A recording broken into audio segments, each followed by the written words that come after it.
ஓம் ஆஞ்சநேயரே போற்றி போற்றி. ஓம் ஆஞ்சநேயரே போற்றி போற்றி. என் அன்பு குழந்தையே, இப்போது நான் உன்னுடன் தான் பேசிக் கொண்டிருக்கின்றேன். எனதெந்த ஒவ்வொரு வார்த்தைகளும் உனக்காகவே சொல்லப்பட்டது. எனவே தயக்கமில்லாமல் கேள். தெளிவாக அமைதியாக இருந்த உன் வாழ்க்கையில் திடீரென்று போராட்டங்கள் சூழ்ந்து கொண்டன. இத்தனை பிரச்சனைகளுக்கு நடுவில் வாழ்ந்து கொண்டிருக்கிறோமே என்று சோர்ந்து போய்விட்டாய். ஒன்றை புரிந்து கொள், உன் வாழ்க்கை அமைதியான நீலவானை போன்றது. பருவநிலை மாறும்போது அமைதியான நீலவானத்தை கருமேகங்கள் சூழ்ந்து கொள்ளும். இடி மின்னல்கள் என சத்தங்கள் எழும். முடிவாக அடர் மழையொன்று பொழியத் தொடங்கும். ஆனால் மழை பொழிந்து ஓய்ந்த பிறகு ஒரு நிசப்தம் நிகழும். மழை ஓய்ந்து கருமேகங்கள் சூழ்ந்த பின்பு வானம் முன்பை விட இன்னும் பிரகாசமாகவும் தெளிவாகவும் இருக்கும். அமைதியான வானமாக நிகழ்ந்து கொண்டிருந்த உன் வாழ்க்கையில் பிரச்சனைகள், சிக்கல்கள் என்று கருமேகங்கள் சூழ்ந்து கொண்டன. இடி மின்னல்கள் என போராட்டங்கள் தொடங்கிவிட்டது. அதன் பொருட்டே அவ்வப்போது உன் கண்களில் இருந்து மழையாக கண்ணீர் பொழிகின்றது. ஆனால் இருண்ட மேகங்கள் ஒரு முறை கடந்து செல்லும் என்பதை எப்போதும் மறவாதே. வானம் என்றென்றும் நீல நிறமாகவே இருக்கும். உன்னுடைய கண்ணீர் மழை நிற்கும் போது உன் வாழ்க்கை முன்பை இருந்ததை விட பிரகாசமாகவும் தெளிவாகவும் இருக்கும். என்ன நடந்தாலும் என் மீது மனதை வை.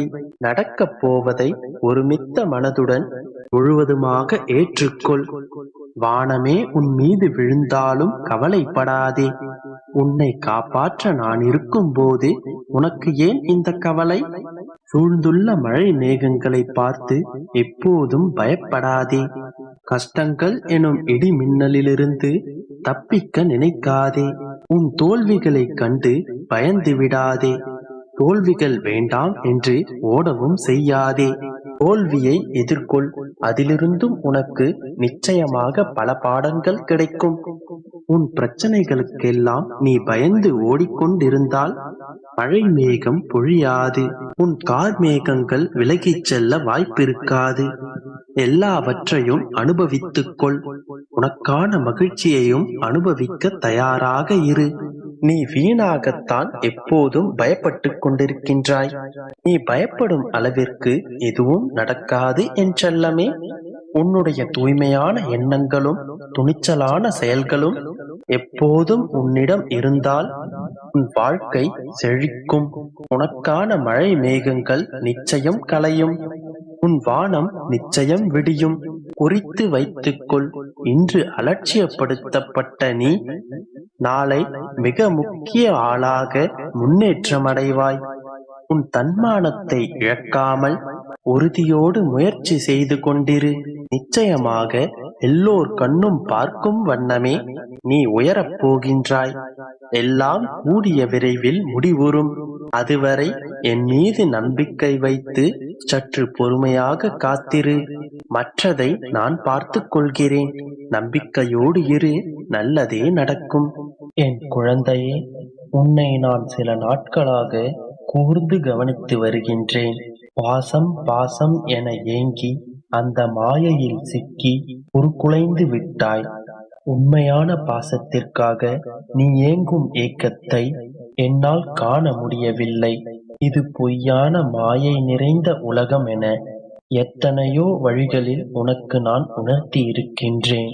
ஆனால் நீ திரும்ப திரும்ப அதே மாயை வலையில் சிக்கி தவிக்கின்றாய். அதிலிருந்து வெளிவரத் தெரியாமல் தவித்துக் கொண்டிருக்கின்றாய். இப்பொழுது உனக்கான ஒன்றை கூறுகிறேன் கேள். ஒரு உறுதியான காரணம் இருக்கும். சந்தோஷமான நாட்களுக்கும் ஒரு காரணம் இருக்கும். நீ கவலைப்பட்டு கொண்டிருக்கும் நாட்களுக்கும் ஒரு காரணம் இருக்கும். நிச்சயம் காரணம் இருந்துதான் ஆக வேண்டும். நான் என்று உன்னுடைய கரம் பற்றினேனோ அன்றிலிருந்து இன்று வரை நீ கேட்டாலும் கேட்காவிட்டாலும் உனக்கு நன்மையை மட்டுமே செய்வேன் என்று வாக்களித்திருக்கின்றேன். எனவே கலங்காதே என் குழந்தையே. நடப்பதெல்லாம் நல்லதாகவே நடக்கும் என்று நம்பு. நீ அழுது ஏங்கிய நாட்கள் போதும். நீ காத்திருந்து கலங்கிய நாட்கள் முடிவடையப் போகின்றது. இனி நீ யாரையும் தேடி போக வேண்டாம். இதன் பிறகு அனைத்தையும் உன்னை தேடி வரவழைக்கின்றேன். காத்திருந்த காலங்களெல்லாம் விலகி உனக்காக காத்திருக்கும் நாட்களை நான் உண்டாக்கப் போகின்றேன். குழந்தையே, காத்திருந்த நாட்களும் நீடித்த நம்பிக்கையும் நீண்ட அகண்ட பொறுமையும் என்றும் தொலைந்து போகாது. இதன் பிறகு உன் வாழ்க்கையில் நீ உயரமாக மின்னப் போகின்றாய். இனி துயரங்களை விடுத்துவிடு. உன்னுடைய கண்ணீர் காலங்கள் ஓய்ந்து போயின. நீ ஏங்கி காத்திருந்த நாட்கள் தேய்ந்து போயின. இனி எதற்காகவும் கவலை கொள்ளாதே, கண்ணீர் விடாதே. நீ எதிர்பார்த்த அனைத்தும் நிச்சயமாக உன்னை தேடி வந்து சேரும். கொஞ்சம் பொறுமையோடு மட்டும் காத்திரு என் தங்கமே. என் குழந்தையே, பொற்காலம் சர்வ நிச்சயமாக உன்னை வந்து சேரும். மகிழ்ச்சியான எதிர்காலத்தோடு சீரும் சிறப்புமாய் செல்வ செழிப்புமாய் நீ வாழப் போகின்றாய். என் அருளை நீ பெற்று விட்டதால் சகல செல்வங்களும் உன்னை வந்து சேரும். நம்பிக்கையோடு இருந்தால் நல்லது மட்டுமே நடக்கும். உனக்கு துணையாக என்றும் உன் அப்பா நான் இருக்கின்றேன். இதை எப்பொழுதும் மறந்துவிடாதே என் தங்கமே.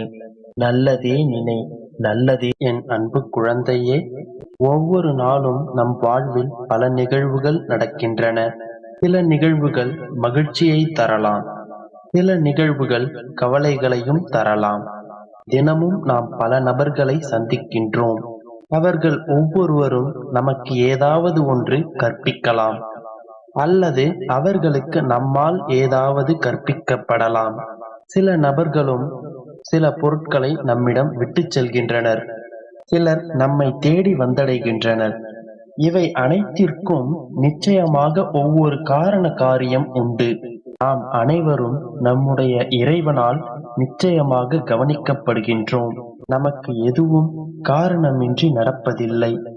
என் செல்லமே, இங்கு பிரச்சனை என்னவென்றால் அனைவரும் காரணத்தை தேடி அலைவதுதான். உண்மையில் அது நம்முடைய சிற்றறிவிற்கு எட்டாத ஒரு காரணமாக கூட இருக்கலாம்.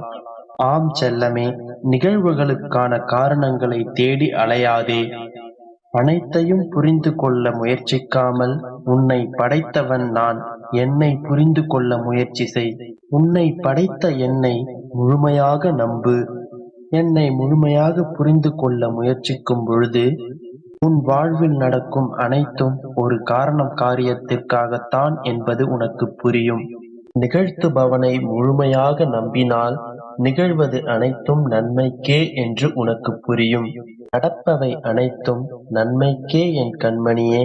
எந்த அளவிற்கு உன்னுடைய எண்ணம் நேர்மறையாக இருக்கின்றதோ அந்த அளவிற்கு உன் வாழ்க்கை நேர்மறையானதாக இருக்கும். எந்த அளவிற்கு உன்னுடைய எண்ணங்கள் நேர்மறையாக இருக்கின்றதோ இறைவன், அதாவது நான், உன்னை அசைக்க முடியாத சக்தியாக மாற்றுவேன்.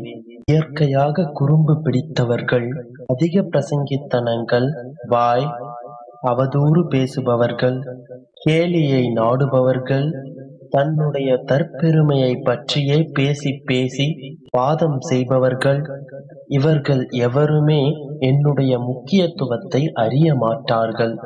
ஆயினும் பலமான விதி இருந்தால் அவர்கள் எதிர்பார்ப்பையும் மாற்றி என் பொற்பாதங்களின் தரிசனம் செய்யும் தருணம் வரும்.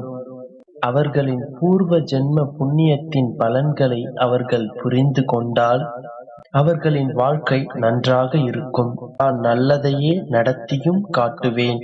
நேர்மறையாக இருந்தால் போதும்.